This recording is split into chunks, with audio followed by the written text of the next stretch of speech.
I'm Dave Kaiser from CCX Media. Thanks for joining us for the special update from the City of Brooklyn Center. We are going to talk public works and street reconstruction projects in the city. Joining us, Doran Cote. He is the Director of Public Works, and Curt Boganey is the City Manager. Welcome to both of you.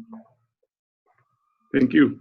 Thank you. Doran, let's start with you and just get a little overview. What is the plan for this year? What has the city been working toward and planning for street reconstruction this year in the City of Brooklyn Center? Sure, thanks, Dave. First of all, let me just say that the City of Brooklyn Center is a bit unique. We've got a 15-year capital improvement program that these street reconstruction projects come out of. Most communities have a 5 or maybe a 10-year, but we've been working on these street reconstruction projects for a number of years. But they're not just street reconstruction. We evaluate and assess the underlying utilities. And if the condition is such that they warrant replacement, we include that with the street reconstruction project. And again, this is the 27th year we've been doing these projects. And the way the current CIP is programmed, we've got 4 more years left and we will make it all the way around the city. So it's congratulations. Yeah, congratulations on the great work. I know has been going on for years.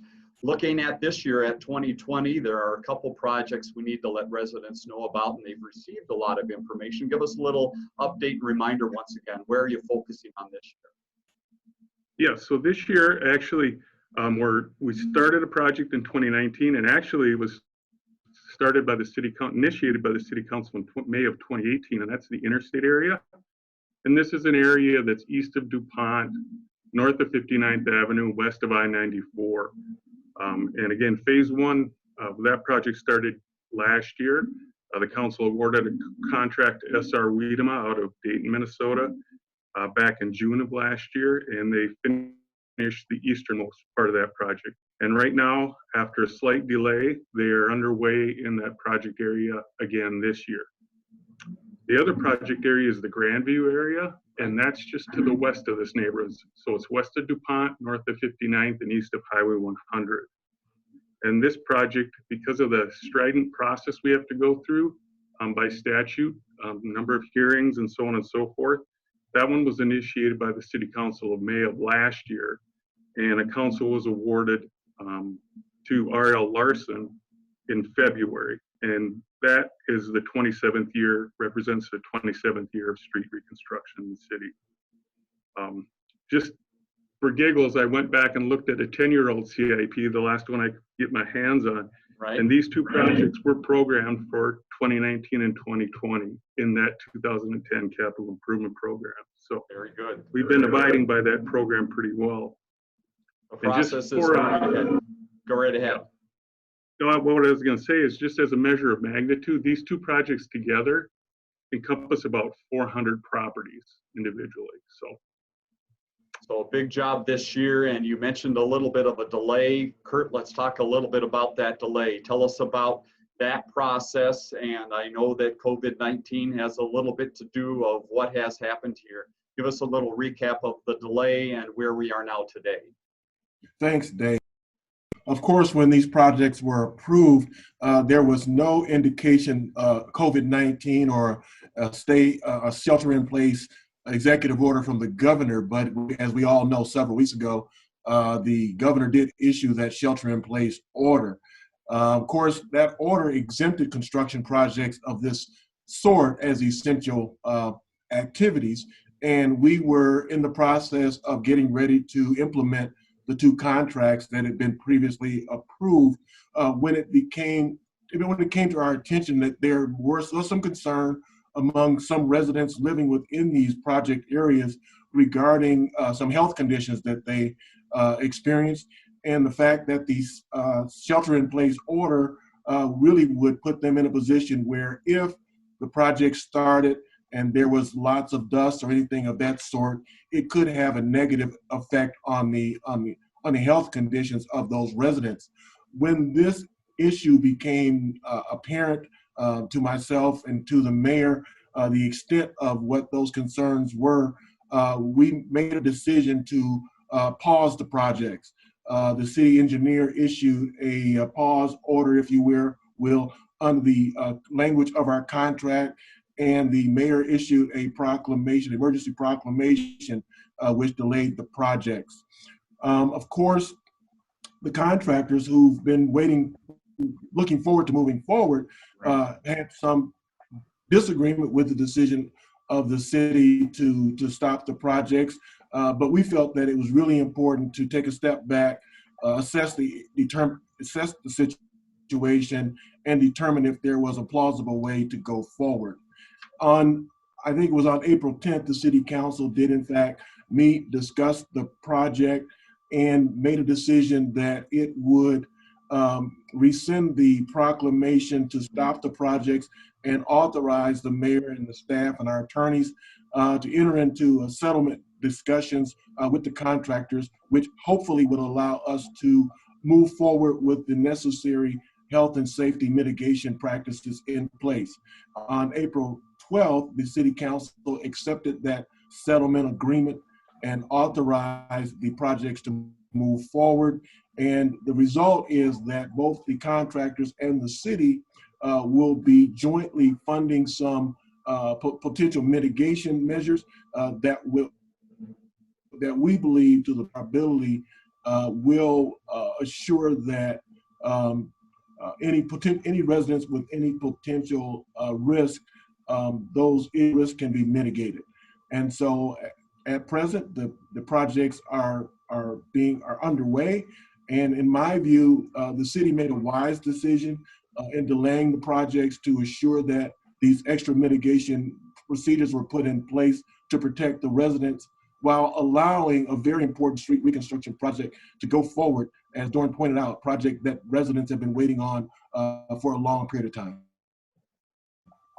Doran, I know one of the keys to a program like this is communications, and Curt, it sounds like a lot of communication has been happening, obviously, at the council level, and people have been aware of that. When does the communication start, Doran, for a project like this? And how is that communication continuing on now as the project starts and even through the project? Yeah, Dave, so the communications, as I indicated previously, you know, the interstate area started back in 2018. And so we go through a process. We have our standard statutory notifications that we have to do. We have our traditional public hearings, but we also add in their neighborhood meetings, and we try to have one before the public hearing. We try to have one before the project starts. The shelter-in-place order has kind of hindered those plans. We've had to do a lot more different types of communications on these particular projects. And with the two projects going at the same time in close proximity, it's taking a lot of coordination and communication. So we're using many channels. We're using traditional mailing. We're using social media and so forth. Just this year alone, when we were first notified, we had the two contracts in place. When we found out they were going to begin work, sent out a notification to all the residents, all 400, that work was going to begin. When the project was paused, as Curt talked about, we sent another letter letting everybody know that there was going to be a pause. Yeah.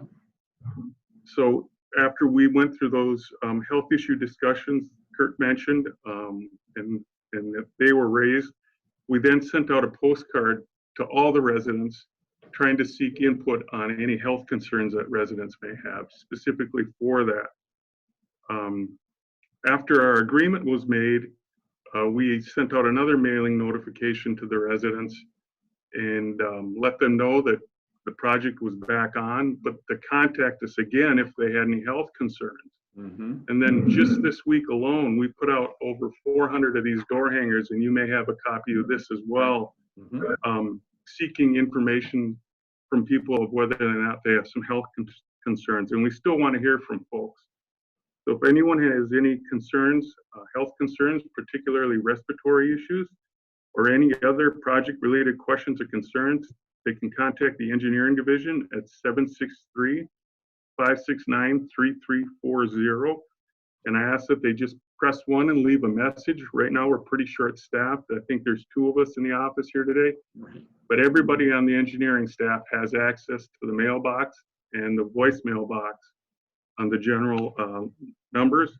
And they can also email us at publicworks@ci.brooklyn-center.mn And again, everyone has access to those voicemail box and email box, and we are monitoring them daily, almost hourly.